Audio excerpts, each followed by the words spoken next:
1 litre ethanol बनाने के लिए लगते हैं लगभग 10,000 लीटर पानी। और इंडिया अब E20 से आगे बढ़कर E85 और E100 की तरफ जा रहा है। सवाल सीधा है, फ्यूल बचाने के चक्कर में क्या हम पानी खत्म कर रहे हैं? इंडिया का फोकस क्लियर है, इंपोर्टेड फ्यूल पे डिपेंडेंसी कम करनी है। हर साल लगभग 22 लाख करोड़ रुपए का क्रूड ऑयल इंपोर्ट होता है। इस प्रेशर को कम करने के लिए गवर्नमेंट एथेनॉल ब्लेंडिंग को एग्रेसिवली पुश कर रही है। इस इनिशिएटिव को ड्राइव कर रहा है ministry of road transport and highways, और इस पुश के पीछे स्ट्रॉन्ग वॉइस है नितिन गडकरी की। इंडिया ने 2025 तक E20 ब्लेंडिंग अचीव कर ली। अब नेक्स्ट फेज में E85 और E100 जैसे फ्यूल्स इंट्रोड्यूस करने की प्लानिंग है। इथेनॉल ब्लेंडिंग का मतलब होता है पेट्रोल में प्लांट बेस्ड अल्कोहल मिक्स करना। इससे फ्यूल क्लीनर होता है और इंपोर्टेड ऑयल की जरूरत कम होती है। सरफेस पे देखो तो ये एक स्मार्ट और सस्टेनेबल सॉल्यूशन लगता है दोस्तों, लेकिन प्रॉब्लम फ्यूल में नहीं, उसके सोर्स में है। इथेनॉल बनाने के लिए जिन क्रॉप्स का यूज होता है वो ऑलरेडी वाटर इंटेंसिव हैं, जैसे राइस, शुगरकेन और मेज। डेटा ये कहता है कि 1 लीटर इथेनॉल बनाने के लिए राइस के केस में लगभग 10,000 से 11,000 लीटर पानी लगता है, और मेज के लिए अराउंड 4600 लीटर, और शुगर केन के लिए लगभग 3600 लीटर पानी चाहिए होता है। इसका मतलब सिंपल है, हम फ्यूल नहीं बना रहे, हम पानी को फ्यूल में कन्वर्ट कर रहे हैं। India already water stress country है। नीति आयोग के अकॉर्डिंग 2030 तक कई बड़े शहरों का ग्राउंड वाटर क्रिटिकल लेवल तक पहुंच सकता है। दिल्ली, बेंगलोर और चेन्नई जैसे शहरों का नाम भी इस लिस्ट में शामिल है।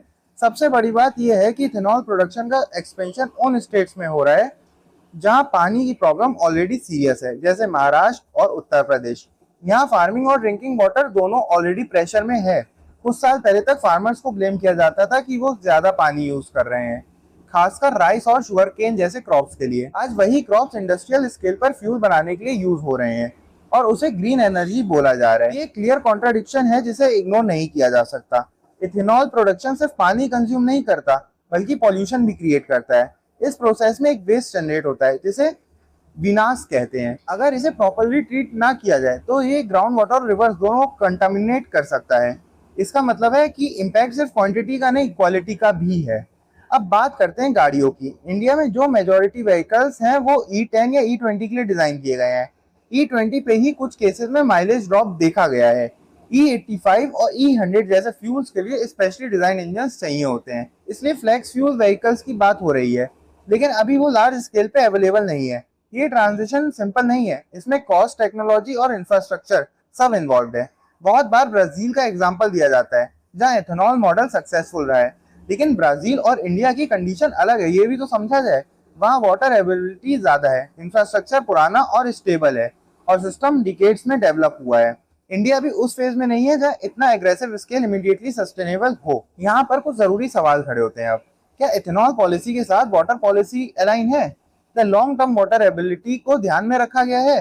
क्या क्रॉप डाइवर्सिफिकेशन पे काम हो रहा है? या फार्मर्स को same water intensive crops grow करने के लिए इनडायरेक्टली पुश किया जा रहा है? क्या पॉल्यूशन कंट्रोल और waste management system strong enough है? और सबसे इंपॉर्टेंट, क्या हम एक प्रॉब्लम सॉल्व करते हुए दूसरी प्रॉब्लम क्रिएट कर रहे हैं? इथेनॉल एक गलत आइडिया नहीं है, एनर्जी इंडिपेंडेंस के लिए ये एक इंपॉर्टेंट स्टेप हो सकता है, लेकिन जिस स्पीड से और स्केल पर इसे पुश किया जा रहा है वहां बैलेंस मिसिंग लगता है। एनर्जी पॉलिसी फास्ट मूव कर रही है, लेकिन वाटर पॉलिसी उसके साथ सिंक में नहीं दिख रही।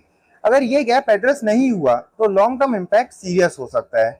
देश फ्यूल के बिना एडजस्ट कर सकता है देखो, लेकिन पानी के बिना बिल्कुल नहीं। स्ट्रॉन्ग पॉलिसी वो होती है जो सिर्फ रिजल्ट्स नहीं, कॉन्सिक्वेंसेस भी समझकर बनाई जाए। और अभी सबसे जरूरी है सवाल पूछना, बाकी तो दोस्तों आप लोग खुद समझदार हो।